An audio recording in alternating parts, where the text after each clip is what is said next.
నేను doctor GPV Subbaiah, spine surgeon, Hyderabad. ఈ rheumatoid arthritis problem వినే ఉంటారు. తెలుగులో మనం దీన్ని కీళ్ళవాతం అంటాం. దీని గురించి మనం ఎందుకు చెప్తున్నాం అంటే, నాకు ఈ మధ్య ఒక పేషెంట్ వచ్చారు, ఒక లేడీ పేషెంట్. ఆవిడకి కొన్ని వేళ్లలో జాయింట్ పెయిన్స్ ఉన్నాయి. నాకు రిమటాయిడ్ ఆర్థరైటిస్ అని చెప్పి వచ్చారనమాట. అంటే ఈ జాయింట్ పెయిన్స్తో పాటు కొంత నెక్ పెయిన్ కూడా ఉన్నదన్నమాట. సో ఆవిడ్ని రిమటాయిడ్ ఆర్థరైటిస్ అంటే కీళ్ళవాతం అని చెప్పి ట్రీట్ చేస్తున్నారు.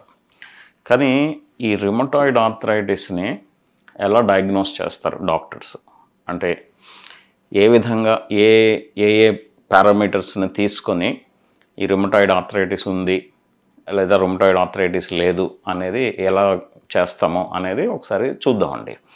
ఇప్పుడు మనకు తెలిసిందే, ఈ రిమటాయిడ్ ఆర్థరైటిస్ అనేది ఈ మల్టిపుల్ జాయింట్స్ని ఎఫెక్ట్ చేస్తుంది. అంటే మన శరీరంలో ఉన్న దాదాపు అన్ని జాయింట్స్ని ఎఫెక్ట్ చేయొచ్చు. అదేవిధంగా స్పైన్ని కూడా ఎఫెక్ట్ చేయొచ్చు అన్నమాట. సో ఇప్పుడు డాక్టర్స్ ఏంటంటే, మీరు వాళ్ళ డాక్టర్స్ దగ్గరికి వెళ్ళగానే మీకు ఎక్కడెక్కడ నొప్పి వస్తుంది, ఏ జాయింట్స్ ఇన్వాల్వ్ అయినాయి అనేది చూస్తారు. అంటే ఈ జాయింట్స్ని కూడా మనం రెండు విధాలుగా చూస్తాం. ఒకటి ఏంటంటే లార్జ్ జాయింట్స్ అంటాము, రెండోది స్మాల్ జాయింట్స్ అంటాం. ఇప్పుడు లార్జ్ జాయింట్స్ అంటే, ఇప్పుడు ఫర్ ఎగ్జాంపుల్ హిప్ జాయింట్ కానీ, తొంటి జాయింట్ కానీ, మోకాలు కానీ, యాంకిల్ కానీ, ఈ షోల్డర్ జాయింట్స్, ఇవన్నీ లార్జ్ జాయింట్స్ కింద చూస్తాం అన్నమాట. స్మాల్ జాయింట్స్ అంటే ఏంటంటే, ఇప్పుడు మీకు మన చేతిలో ఈ జాయింట్స్ ఉంటాయి కదండి వేళ్లలో, అలానే పాదంలో టోస్ మధ్య, వేళ్ల మధ్య ఉండే జాయింట్స్ని మనం స్మాల్ జాయింట్స్ కింద చూస్తాం. సో జాయింట్ ఇన్వాల్వ్మెంట్ ఉన్నదా లేదా ఒకటి, రెండోది ఉంటే ఈ లార్జ్ జాయింట్స్ ఉన్నాయా, ఈ స్మాల్ జాయింట్స్ ఉన్నాయా అని చెప్పి చూస్తారు. ఆ తర్వాత డిఫరెంట్ బ్లడ్ టెస్ట్లు చేయడం జరుగుతుందన్నమాట. సాధారణంగా చేసే టెస్ట్లు ఏంటంటే మెయిన్గా ఈఎస్ఆర్, సిఆర్పి. ఈఎస్ఆర్, సిఆర్పి అంటే ఏంటంటే, మనకి ఇన్ఫ్లమేషన్ ఎంత ఉంది అనేది మనకి ఈ రెండు టెస్టుల్లో అర్థమవుతుంది. అంతేకాకుండా ఇంకొక రెండు టెస్టులు ఏంటంటే రిమటాయిడ్ ఫ్యాక్టర్ అంటాము. అంటే రిమటాయిడ్ ఫ్యాక్టరు యాంటీ-సిసిపి అంటాం. యాంటీ-సిసిపి అంటే సైక్లిక్ సిట్రులినేటెడ్ పెప్టైడ్కి యాంటీబాడీ అన్నమాట. సో ఈఎస్ఆర్ చేస్తారు, సిఆర్పి చేస్తారు, ఈ రిమటాయిడ్ ఫ్యాక్టర్ చేస్తారు, ఈ యాంటీ-సిసిపి, ఈ 4 టెస్టులు స్టాండర్డ్గా ఈ రిమటాయిడ్ ఆర్థరైటిస్ డయాగ్నోస్ చేయడానికి చేస్తారనమాట. ఇంకా వేరే ఇతరత్ర టెస్టులు ఏంటంటే జాయింట్ ఇన్వాల్వ్మెంట్ ఎంత ఉంది అనేది తెలుసుకోవడానికి అవసరమైతే ఆ పర్టిక్యులర్ జాయింట్కి అల్ట్రాసౌండ్ స్కాన్ కానీ, ఈ ఎంఆర్ఐ స్కాన్స్ కానీ, ఒకవేళ జాయింట్లో ఫ్లూయిడ్ ఏదైనా కలెక్ట్ అయి ఉంటే ఆ ఫ్లూయిడ్ని విత్డ్రా చేసి ఆ ఫ్లూయిడ్ని టెస్ట్కి పంపించడం, ఇట్లాంటి టెస్టులు అవసరాన్ని బట్టి చేస్తూ ఉంటారు. సో ఫస్ట్ ఎన్ని జాయింట్స్ ఇన్వాల్వ్ అయినాయి, లార్జ్ జాయింట్స్ ఇన్వాల్వ్ అయినాయా, స్మాల్ జాయింట్స్ ఇన్వాల్వ్ అయినాయా, లేకపోతే రెండు ఉన్నాయా, తర్వాత ఈ బ్లడ్ టెస్ట్లు చేసి ఒక కంక్లూషన్కి వస్తారు. ఈ కంక్లూషన్ ఎలా ఉంటుందంటే, అదివరకు కొన్ని క్రైటీరియా అంటాం. క్రైటీరియా అంటే ఇవి ఉంటే రిమటాయిడ్ ఆర్థరైటిస్ ఉన్నది అని చెప్పి మేము ఎంబీబీఎస్ చదువుకునేటప్పుడు ఉండేది. కానీ రీసెంట్గా 2010లో ACR and American college of rheumatology వాళ్ళు, ఏసీఆర్ అంటారు, అదే యూలార్ అని, యూరోపియన్ లీగ్ ఎగ్నెస్ట్ రిమాటిజం అని చెప్పి కొన్ని క్రైటీరియా పెట్టారనమాట. కొన్ని క్రైటీరియా పెట్టి ఒక్కొక్క క్రైటీరియాకి కొన్ని పాయింట్స్ ఇచ్చారు. అది ఎందుకు ఇచ్చారంటే, ఇప్పుడు నేను చెప్పిన ప్రాబ్లమ్స్ అందరూ రిమటాయిడ్ ఆర్థరైటిస్ అనేది ఒక టైపు, అందరూ ఒకే విధంగా ఉండరు, ఒక్కొక్కళ్ళకి ఒక్కొక్క విధంగా ప్రాబ్లమ్స్ వస్తూ ఉంటాయి. కానీ ఇది రిమటాయిడ్ ఆర్థరైటిసే. సో ఈ ప్రాబ్లమ్ని బట్టి ఈ డయాగ్నోసిస్ చేయాల్సి వస్తుంది.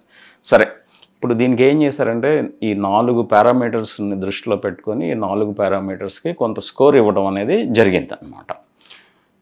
ఈ ఫర్ ఎగ్జాంపుల్ ఒక సింగిల్ లార్జ్ జాయింట్ ఇన్వాల్వ్ అయితే, ఇప్పుడు ఫర్ ఎగ్జాంపుల్ ఓన్లీ మోకాలు నొప్పితే వెళ్ళారు డాక్టర్ గారి దగ్గరికి, దానికి 0 స్కోర్ ఇస్తారు. ఓకే, ఒక జాయింట్ ఇన్వాల్వ్ అయితే. అదే 2 నుంచి 10 లార్జ్ జాయింట్స్ ఇన్వాల్వ్ అయితే, అంటే 2 మోకాళ్ళు, 2 హిప్ జాయింట్స్, 2 ఎల్బోస్ అవి ఇన్వాల్వ్ అయితే దానికి 1 పాయింట్ ఇచ్చారు. అంటే స్కోర్ అనమాట, ఒకటి పాయింట్ ఒకటి ఇస్తారనమాట. అదే స్మాల్ జాయింట్స్కి వస్తే 1 to 3 స్మాల్ జాయింట్స్, 1 to 3 అంటే ఇప్పుడు ఒక జాయింట్ స్మాల్ జాయింట్ ఇన్వాల్వ్ అయింది, వాపు వచ్చింది, నొప్పి ఉన్నది అంటే దానికి 2 పాయింట్స్ ఇస్తారనమాట. అదే 4 to 10 జాయింట్స్ ఇన్వాల్వ్ అయితే స్మాల్ జాయింట్స్ అది 3 పాయింట్స్ ఇస్తారు. అదే 10 జాయింట్స్ అంతకంటే ఎక్కువ ఇన్వాల్వ్ అయితే 5 పాయింట్స్ ఇస్తారనమాట. సో ఎన్ని జాయింట్స్ ఇన్వాల్వ్ అయినాయి అనే దాన్ని బట్టి స్కోర్ ఇవ్వడం జరుగుతుంది. అంటే లార్జ్ జాయింట్స్ ఇన్వాల్వ్ అయినాయి, ఆ స్మాల్ జాయింట్స్ ఇన్వాల్వ్ అయినాయి. సో ఇది ఒక పారామీటర్. నెంబర్ 2, మీ ప్రాబ్లము ఎన్నాళ్ళ నుంచి ఉంది అంటే 6 weeks కంటే తక్కువ ఉంటే దానికి 0 స్కోర్ ఇస్తారు. 6 weeks కంటే ఎక్కువ ఉన్నది అంటే 1 పాయింట్ ఇస్తారనమాట. సో డ్యూరేషన్ ఆఫ్ సిమ్టమ్స్ని బట్టి కూడా స్కోర్ ఇవ్వడం జరుగుతుంది. 6 వారాల కంటే తక్కువ కంప్లైంట్స్ ఉంటే 0 స్కోరు, 6 వారాల కంటే కంప్లైంట్స్ ఎక్కువ ఉంటే 1 పాయింట్ ఇస్తారనమాట. ఇంకోటి మనం చెప్పుకున్నాం కదండి బ్లడ్ టెస్ట్లో, ఈ ఈఎస్ఆర్ సిఆర్పి నెగిటివ్ ఉంటే 0 ఇస్తారు. అదే పాజిటివ్ ఎలివేట్ అయ్యి ఉంటే 1 పాయింట్ ఇస్తారనమాట. ఇప్పుడు రిమటాయిడ్ ఫ్యాక్టరు, యాంటీ-సిసిపి అని చెప్పాను కదండి, అవి కొంతమందికి నెగిటివ్ ఉంటాయి. సో నెగిటివ్ ఉంటే అది 0 స్కోర్ ఇస్తారు. ఈ రిమటాయిడ్ ఫ్యాక్టరు, యాంటీ-సిసిపి అది మైల్డ్లీ పాజిటివ్, స్ట్రాంగ్లీ పాజిటివ్ ఉండొచ్చు. మైల్డ్లీ పాజిటివ్ ఉంటే 2 పాయింట్స్ ఇస్తారు, స్ట్రాంగ్లీ పాజిటివ్ ఉంటే 3 పాయింట్లు ఇస్తారు. సో మీ ప్రాబ్లమ్ని బట్టి, మీ బ్లడ్ టెస్ట్ రిపోర్ట్స్ని బట్టి ఇలా స్కోర్ అది ఇవ్వడం జరుగుతుందన్నమాట. మీకు 6 పాయింట్లు అంతకంటే ఎక్కువ ఉంటే మీకు రుమటాయిడ్ ఆర్థరైటిస్ ఉందని అర్థం అన్నమాట. అర్థమవుతుంది కదండి. సో ఇవన్నీ దృష్టిలో పెట్టుకొని ఈ స్కోర్ అది వేసి ఆ స్కోర్ని బట్టి మీకు రుమటాయిడ్ ఆర్థరైటిస్ ఉందా లేదా అనేది డయాగ్నోస్ చేస్తారు. ఇప్పుడు మీకు నేను చెప్పాను, చూసారు కదా, రుమటాయిడ్ ఫ్యాక్టర్ పాజిటివ్ ఉంటే దానికి మైల్డ్ పాజిటివ్ ఉంటే 2 పాయింట్లు ఇచ్చారు. అంటే ఏంటంటే రుమటాయిడ్ ఫ్యాక్టర్ మీకు పాజిటివ్ ఉన్నా మీకు రుమటాయిడ్ ఆర్థరైటిస్ ఉండకపోవచ్చు. ఎందుకంటే ఒక్కొక్కసారి కొన్ని వైరల్ ఇన్ఫెక్షన్స్ తర్వాత రుమటాయిడ్ ఫ్యాక్టర్ పాజిటివ్ రావచ్చు అనమాట. సో అందు గురించి మీరు క్లియర్గా రుమటాయిడ్ ఆర్థరైటిస్ డయాగ్నోసిస్ మీ డాక్టర్స్ చెప్పినప్పుడు ఇవి దృష్టిలో పెట్టుకోండి. మీకు కంప్లైంట్స్ ఎంత ఉన్నాయి, ఎంతకాలం నుంచి ఉన్నాయి, ఏ జాయింట్స్ ఇన్వాల్వ్ అయినాయి, లార్జ్ జాయింట్స్ ఇన్వాల్వ్ అయినాయా, స్మాల్ జాయింట్స్ ఇన్వాల్వ్ అయినాయా, ఈ బ్లడ్ టెస్ట్లను బట్టి మీకు మీరే స్కోర్ వేసుకొని మనకి 6 పాయింట్లు అంతకంటే ఎక్కువ ఉన్నాయి అనుకుంటే మాత్రం అప్పుడు మనకి రుమటాయిడ్ ఆర్థరైటిస్ ఉందని చెప్పి అనుకోవచ్చు. దాన్ని బట్టి ఇంకా డాక్టర్స్ మిమ్మల్ని ఫర్దర్గా ట్రీట్ చేయడానికి అవకాశాలు ఉంటాయి.